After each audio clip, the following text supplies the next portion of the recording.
chasing what I thought was happiness. And I thought if I worked hard enough, if I sacrificed enough, if I did enough, if I achieved enough, that I would one day be able to have a happy life. And that definition of happy was I wouldn't have to worry about money. I wouldn't have to worry about relationships. Everything would be easy. Oh, that word easy. Right? Right?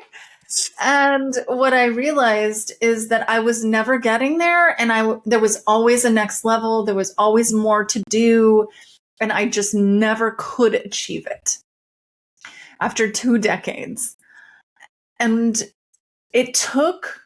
Heavenly Father, thank you because you are a mighty God. Thank you because you know everything and you are also a just God. And thank you because you use all things for our good. And I pray that you will use this session, what we consider to be errors and mistakes and mishaps. I pray that you will use it as exactly the fuel on the wood to ignite the message that you want to go forward. I pray, Lord, for the relationships that are being impacted and touched as a result. And I pray for the guest, for Jennifer, for her life, for her family, for her business, for the success that you have already given her and the multiplication of it. I give you, Lord, glory and honor because of who you are. In Jesus Christ's name, I pray. All right, Jennifer, welcome to Today, Plan Tomorrow. I am Foluke, Aunty Foluke, with Hand in Hand Consulting. And this is where we talk about money, not just the math, but the mindset, the habits, and the heart behind how we spend, behind how we save, and how we steward what it is that we have been given. Today, I have the honor of speaking with Jennifer Cavender, the founder of Robin Advisors. And let me tell you, this is not just about liking your job. This is about the thing that is quietly deciding how much you earn, how long you last, and how you become who you become. Aha! More importantly, is the who you become while you are doing the job. Jennifer spent 21 years as a CPA, and she learned that the companies with good leaders and healthy cultures and happy people had better numbers every single time. And she carried that quietly with her for 2 decades until she formed her own business. And she is here to share what most of us get backwards.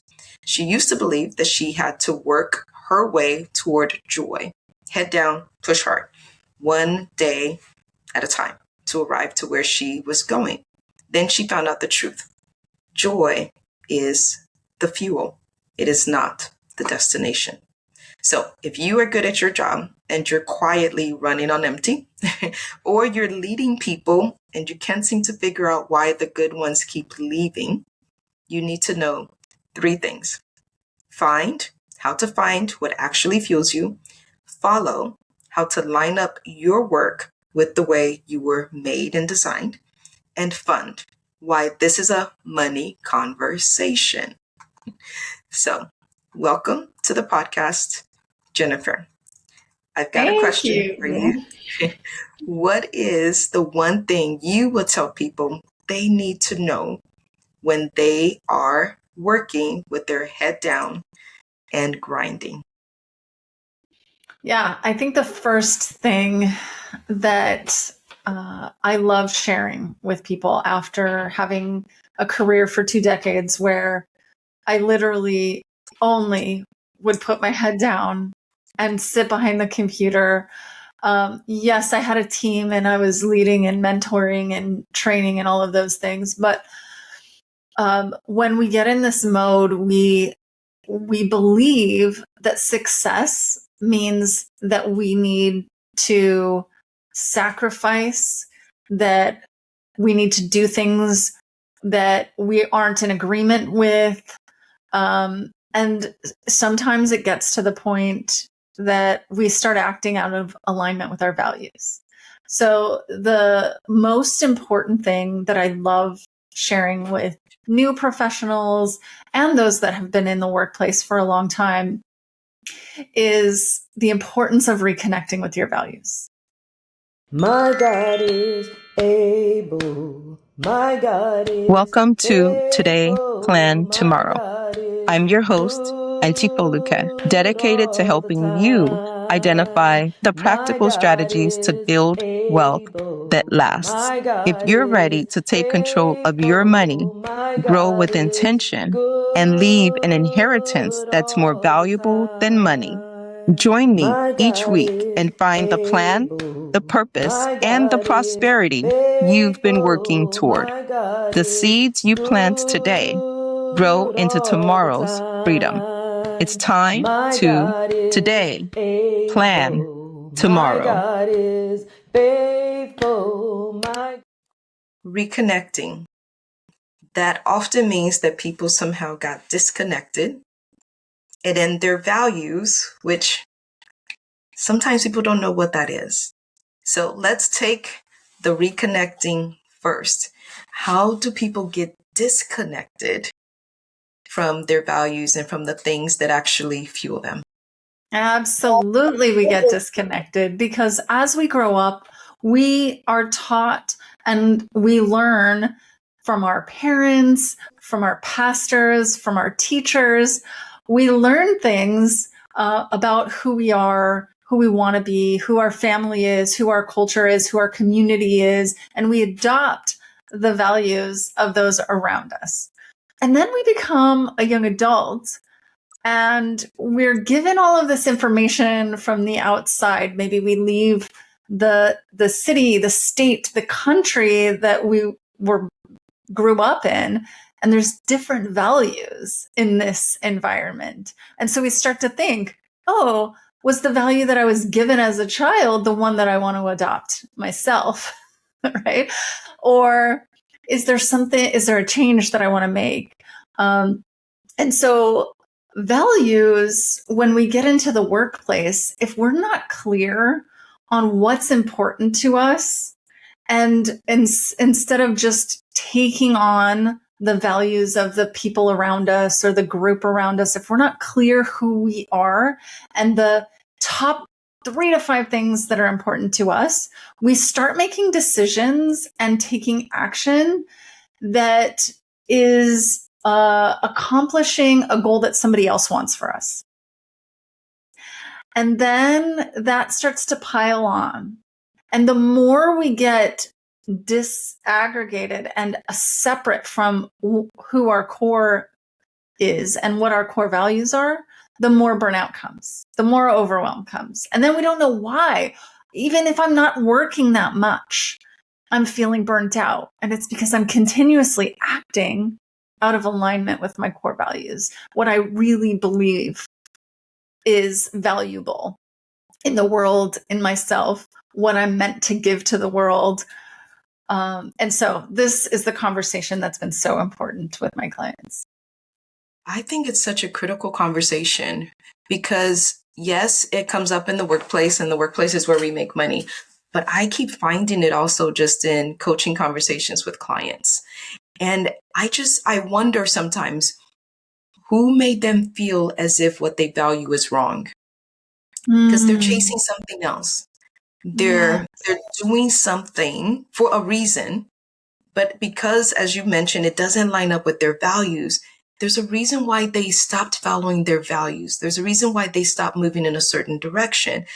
I like to think it's because somebody made them feel wrong. Somebody diminished that thing that they valued. And that's why they're like, okay, well, I'll do this other thing. This is what's culturally correct. This is what's acceptable. This is what I'm supposed to do.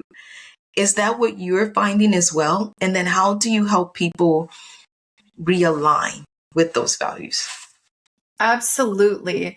There are people who have felt wrong or like out of date, right? Your values are out of date. Or they start adopting values or they start acting out of alignment with their own values because they desire success in an area. And they think that as a person, I'm only valuable if I achieve success in my career, in my finances, in my relationships. I don't have value unless I have success. And in order to have success, I must do X, Y, and Z that are out of alignment with my values. So yes, so there's a couple of different scenarios on why we get there and why we make those decisions. And sometimes we just get into crisis, right? And so we make decisions that maybe aren't in alignment because we're in a crisis. But when you ask the question, how do we realign those values?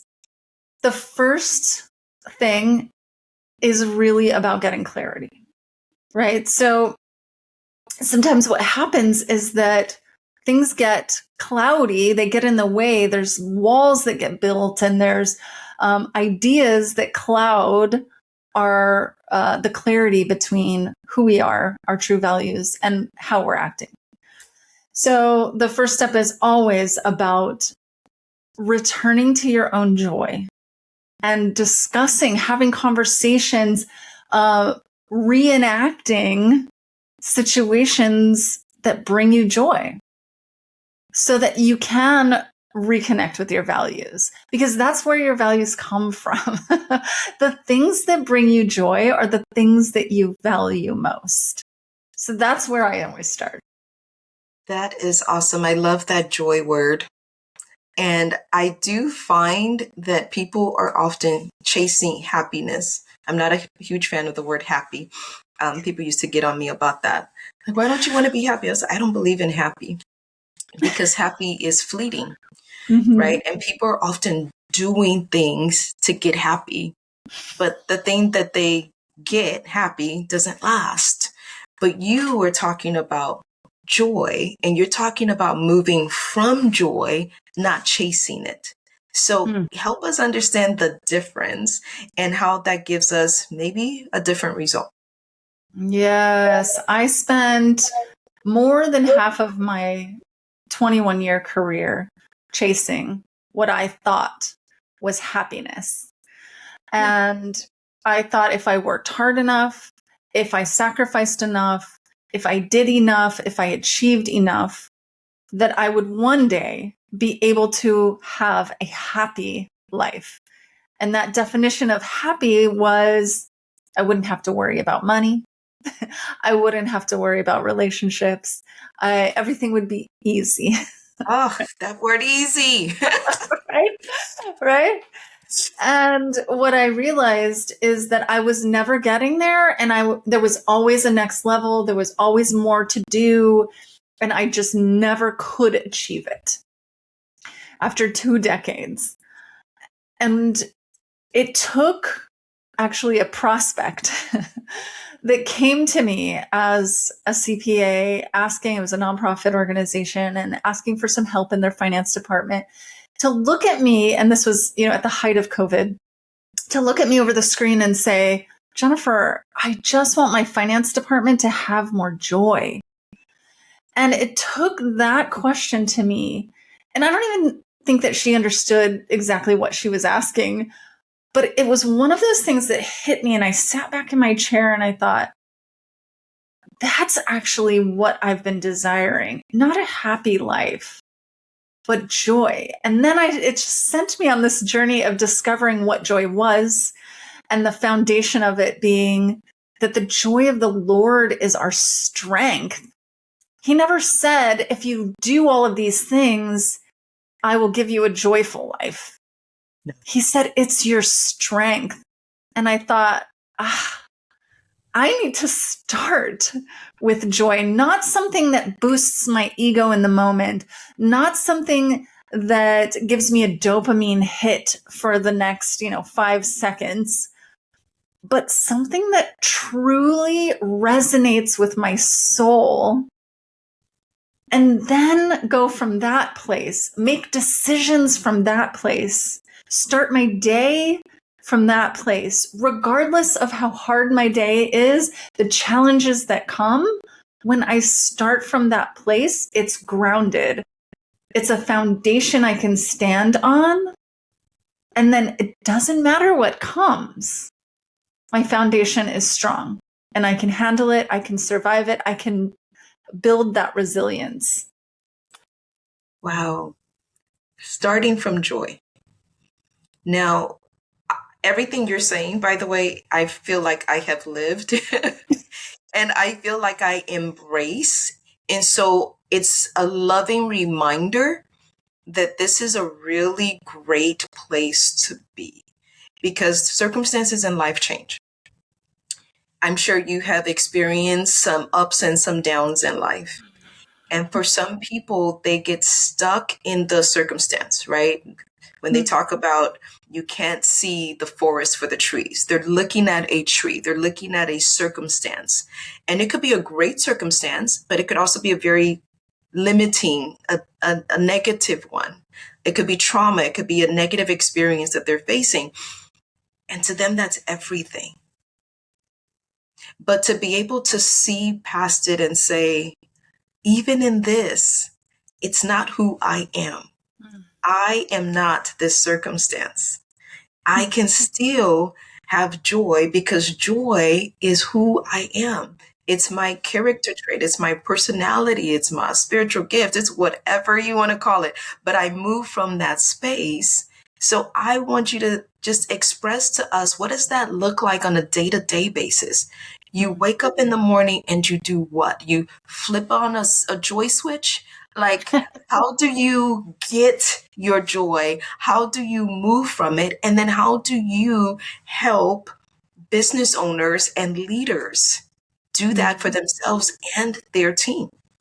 Yes. It's funny that you say the joy switch because there is actually a book written by a really great author called The Joy Switch, because there's a portion of your brain that you can access. But when you talk about you're basically asking, what's the practicality of this? Like, in theory, it sounds lovely.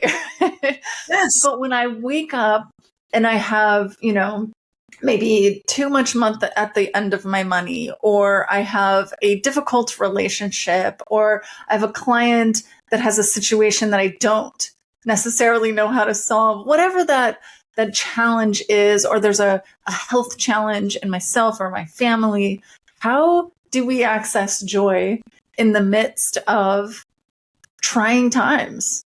Yeah. And what I know to be true and what the science supports, there is a way to access this joy center of the brain. And so, yes, I have a 4-step process. It's called sit, breathe, think, feel. That allows my mind and my body and my soul to reconnect with my joy. Okay. But more than that, there's a mindset that has developed, and this is something that takes time, right? This is not the quick joy switch fix. There are tools and techniques that can help you in a moment, yes. But when you're determined and you have an intention and a belief that God has given us the ability to access joy in the midst of the most trying times because He is joy, that is when you truly are able to wake up in the morning and just know that together with your Creator, His joy is our strength for every situation. And this is, like I said, it's a mindset that has been intentionally developed over the last, 6-7 years that I've been doing this work. And so there's, like I said, there is a quick, in the moment tool that can help. But at the end of the day, you need a core belief that this is true, that Scripture is true. I love that you just said that. You literally have to believe it. And I feel like I keep bumping against this with people in conversation, literally a couple times just this weekend.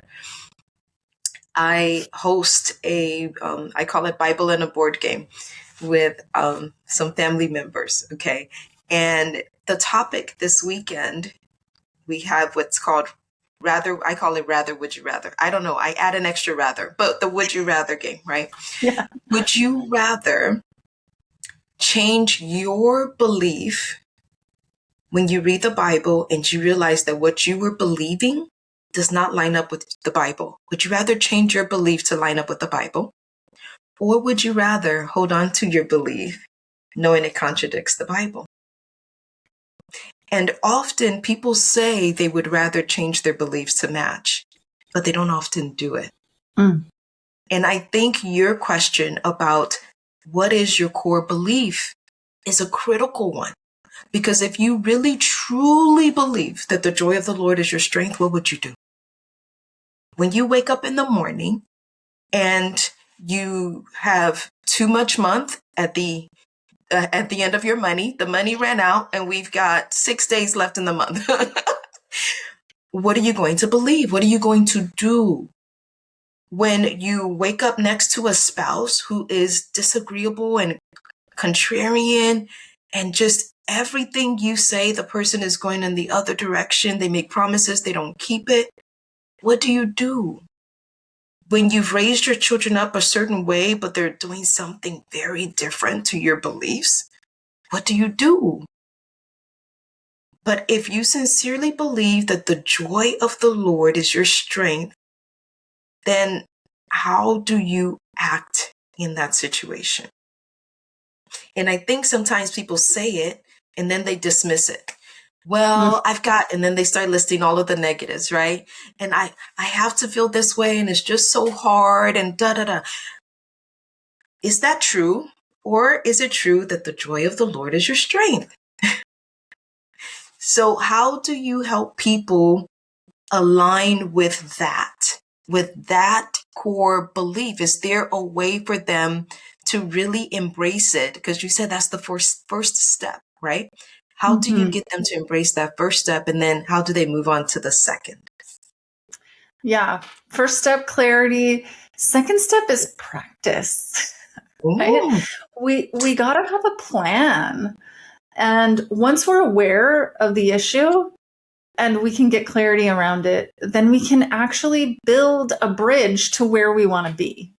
Right? So when we're clear about where we are, we're honest with ourselves and saying, hey, look, I haven't made decisions that are in alignment with my values. And I haven't been accessing the joy that I've been blessed with as a gift from my creator. And then you say, well, I do want to be in a place where I can accept this. And maybe I'm not there yet, but let's begin to build the bridge. So there's practices and habits and rituals. For a long time, I couldn't use the word habit because it made me cringe. So if you need to change the name, if you need to change the word for a while, feel free. I give you permission. Use whatever word works for you. But these are the things that help us gain confidence that we can act in alignment with our values again. Because at the beginning stages, sometimes we just don't have confidence in ourselves that we can even be the person that we're meant to be. I get that about the habits. Some people don't like the word budget. They want to label it something else. And I'm like, at the end of the day, it's having a plan for your money. It's a budget. You can call it whatever you want to, but I love it. You're like, color it different. If you need to do that for a while, just do that for a while until the trauma relieves. That's awesome. Awesome. So then they start practicing. They get clear. And I love that you also said that they get honest, because that is also just as critical as knowing what you truly believe, is being honest about where you are with it and being able to say, I actually have been acting contrary to what I believe. And then owning it, like, you know what, but I don't want to do that anymore. I don't want to do that anymore. So they start practicing something different. They start doing things differently, and then they start doing it consistently, which is what a habit is. You start doing something consistently over time, and you develop a different way of responding to a situation, a different way of waking up, a different way of perceiving the situations in your life. And then what? The last step, celebrate. So you're going to make mistakes. You're going to not always be consistent, right? And so allowing yourself forgiveness and to recognize when you have been successful and when you did act in accordance, and celebrating that and allowing yourself to be okay with fumbling a little bit. You're learning a new skill. You actually learn from making mistakes, right? So that's the last step, celebrating and forgiving yourself. Celebrating and forgiving yourself. And being okay with making a mistake. Because as you said, you learn from the mistakes. And I think people don't want to make a mistake. Mm-hmm. It's almost like we label mistakes as failures, right? I stumbled, I messed up, I did this wrong, and therefore I am. It's like, that's not true. That's not true, right? So then even being able to celebrate when you made a mistake and you didn't stay there, celebrate that, right? I think that's what you're saying too. And find the joy in that. Like my previous response in that situation, I made a mistake at work. I didn't do this on time. I showed up late for X, Y, and Z. And realizing, yeah, you know what? I didn't let that mess up my whole day. In the past, I would have been down in the dumps all day about that situation, but I didn't do that today. So celebrate gelato, ice cream, whatever it is that you want. Yes. What ways do your clients celebrate? I'll give you an example of myself. I just giggle at myself. So when I make a mistake, I laugh at myself. You And give yourself I make it light and silly and fun and like, oh, look what I did over there. Oops, not going to do that again. Take note. Right? And then, I do love celebrating with my family. And so just really spending time, taking a pause and being like, okay, I can take some time for me. It doesn't always have to be about achieving again. Even in this process, we can turn it into an achievement, right? So I love just pausing and relaxing. Wow. Oh my God. I'm not going to let you get away with that statement, by the way, because I think that's actually critical because overachievers turn even something light into a competitive competition, into another process, into an accomplishment, right? Something else to call. But being able to not take yourself so seriously and laugh, that very much connects with joy. Mm. I made a mistake. Oh, wow. I'm human. Imagine that. And being okay with it. This concept, Jennifer, I think people really need permission to embrace it. Permission to embrace taking themselves lightly. Because I have found in my journey that when I take myself too seriously, I also end up being extremely judgmental of others. Mm.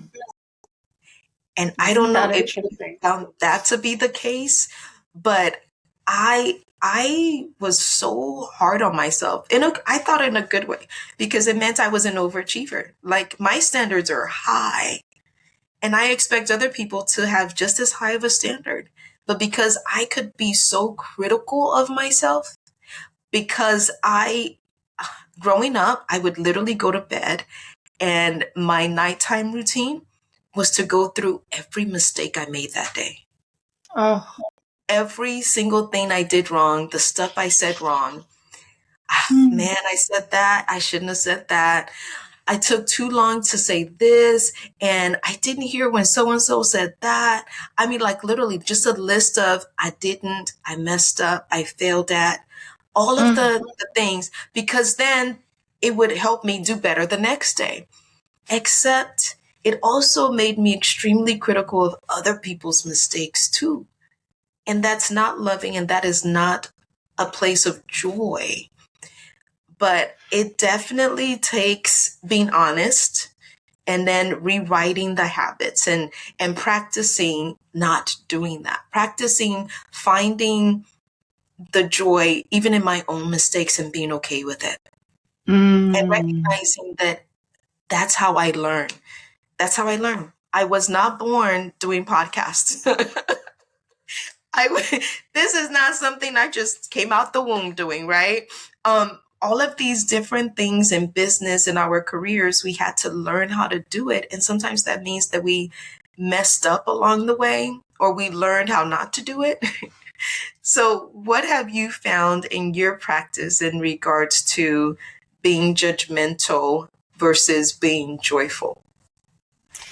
Okay, so interesting. I love that you shared that story because what the science actually says is that when we act from a place of defeat, from that place of here's all the things I did wrong and now I need to go do better, as opposed to acting from a place of joy and saying, here's what I would love to achieve today. Here's the gifts and talents that I have that I know are going to benefit this this thing that I'm doing today. We get much better results. And yes, we can take time to evaluate our mistakes and the things that we've done wrong. But also, when we are acting and when we're setting sights on something hard and challenging and difficult, or even just to have a normal, good, positive day, when we act from that place of joy, our brain it's a lot easier for our brain to go to the positive. And so I think one of the things that you highlighted is the judgment of others. I find this so interesting because when I notice it in others, or I notice that I'm doing it with others, then I immediately have to say, what am I telling myself? Right? Because everything that happens on the outside, it tends to be a reflection of what's happening on the inside. Do you have an example you can share? Mm. Yeah. I mean, so many examples. My my example is less about like different from you, where I would spend so much time judging myself in the evenings and rehashing all of the mistakes of the day.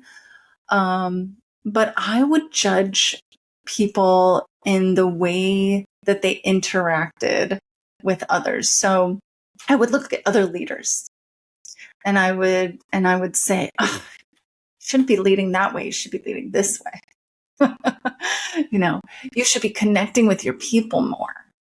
You should be doing all of these things.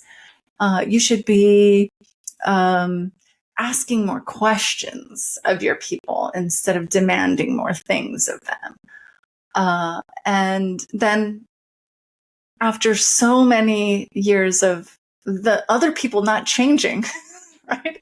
Just by me saying, you should, I had to look at myself and say, how am I connecting with my team? How am I asking them questions instead of demanding results from them? And that's what really shifted and helped me to develop the curriculum that I use today. And I have a feeling that probably resulted in a lot of grace. Grace for yourself and grace for others, because it's not so easy being a leader. Like you want to ask questions and you want to be kind and you want to be clear. But in the moment, it's not so easy. Yeah. So showing yourself grace and being, I like to call it a mirror. Like before you criticize other people, like hold up a mirror. Am I doing that? Because very often, I'm right there with you. Very often, that's the case. The thing that Yes. we're judging people on is the thing that we ourselves are struggling with. Yes. So, Because at the end of the day, we can only change ourselves. And when we show up differently, then we'll start to notice how other people are interacting with us. Then we yeah. see others change, right? And then we can enjoy them for who they actually are and not the expectation we have in our head of them. We can actually enjoy them. Yes. So, take us to the destination. Joy is not the destination, right? It's the fuel to get us there. But where is the there that people were so much trying to get to? And how does joy get them there in better alignment with their values? Yeah. So my perspective on this is so different than it used to be. The destination is given to us. It's a dream, it's a vision, it's a burning call, it's a calling that we feel. And I believe that God gives us this calling because he needs to give us direction. He needs to say, go north. But the purpose of that destination is not the destination. It's so that we will go on the journey. Because on the journey is where we get the opportunities to learn, to strengthen our connection with our core values, to strengthen our core beliefs and our understanding of scripture, our understanding of the way relationships work and how we interact with people, the way that we help and support and serve others, right? It's all about the journey. The destination just gives us a point to head toward. It's the journey that's important. Oh my gosh, this is so beautiful. I wish I want to unpack it just a little bit more, if you don't mind, because I think it's critical for people to understand. I heard a saying a long time ago. I don't even know who to credit this to, but it has stuck in my head. And I think what you're saying captures it. There is no there. Wherever it is that you're trying to get to, when you get there, it's not there. There is no there. Yes. Whether, even if it's financial, which is why the bar keeps getting raised. At some point when we were in high school, we probably just wanted a car. But then we get a car and it's like, oh no, I can't just have a car. I need a house. I need an education. I need a degree. I need this. I need all this other stuff, right? And then you get that. You get the education. You get a place to live and the car and a relationship. And then that's not enough. No, I need to have this much money in the bank, and I need to have a retirement account, and I need to have this much income coming in from this career. And it's okay. And then you get those things. But then when you get there, that's not there. There's still something more that you want financially. Yeah. But when it comes to joy, what I'm hearing you say is when God gives us direction as to where to go, it's to get us up and moving. Because on that journey, he is developing us and he's developing our character. And that is where we're going to have an opportunity to be more like him, to experience him, to actually live out the Bible, to be able to do or experience the things that he's saying. Like, how do you love others if you're not actually like in situations with others, right? You unpack it even more, because I thought that was just so beautiful. Yes. So maybe not how, what do they do? What do they do when they get that direction to go? and you're telling them that wherever it is that they think they're going is not the destination, what do they do? Yeah. So many times my clients will set goals that are a particular destination, right? So, for example, I tend to coach a lot of CPAs, right? So, an example of this is someone who wants to become certified. So, say they're a new professional and they're not a CPA yet, and they want to pass the exam and get the certification. They say, okay, this is my goal.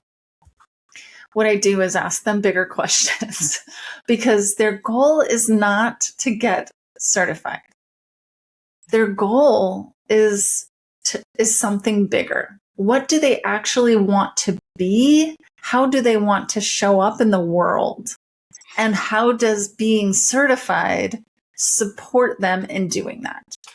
So their vision, their destination may be, I want to be a professional that is knowledgeable in my skill, that serves my clients with compassion, and that leads my team, with love, or whatever that is.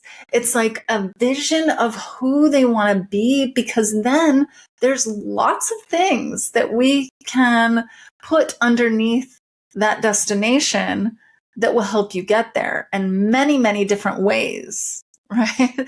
To feel that you're a knowledgeable professional serving your team with love and your clients with compassion, whatever it is.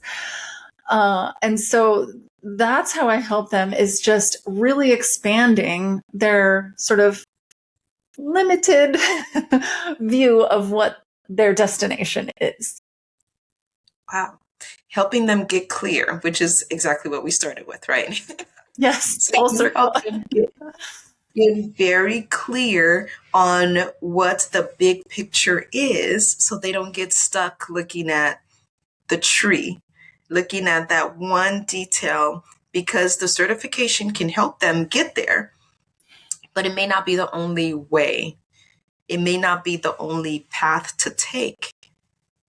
There could be so many other things on that journey, different roads to get them to that ultimate destination. And you help them get very clear on that, and you help them practice, right? And celebrate their achievements along the way. Absolutely. I am loving this. I love everything that you're saying, because it is just so true. So true. So joy is our fuel. That part is clear. It's not the destination. I want you to share one more thing before we go, so that everyone understands or has something that they can take away, take with them in this coming week. What is the one thing, one action item that you would have them do to make joy a bigger priority in their life today? I would say the biggest thing is plan for a pause on a regular basis, because it's in the pause that we really find those values. We can reconnect with them. We find our creator. We find our purpose.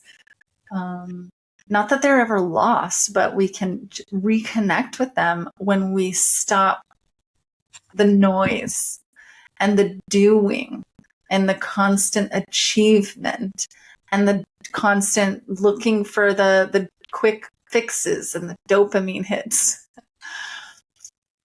But the pause is where you can find, reconnect, and reignite your true joy.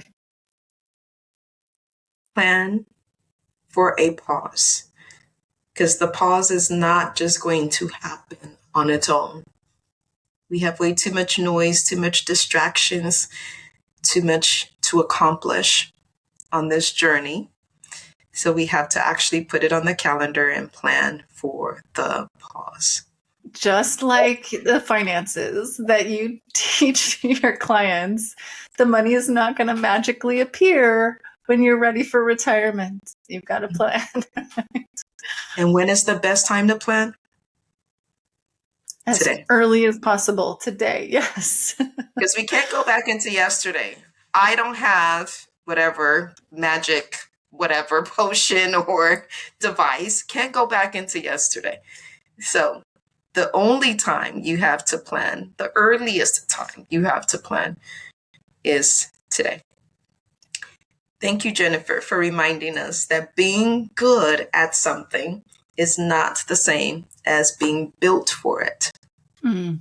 It's not the same as moving from that energy. And that the difference between those two things shows up in our bank account, not just in our mood, but it also shows up in our joy or lack of it. So find more of your joy, follow it into your work, move from it into your work that you already have, and build on that a plan for your life. If you want help building that plan, you can reach out to Jennifer, connect with her, especially if you are a leader, if you are a CPA or looking to be a CPA, if you lead a team and you want to help them find their joy, connect with Jennifer. I am Aunty Foluke, and this has been another life-impacting episode of Today, Plan, Tomorrow.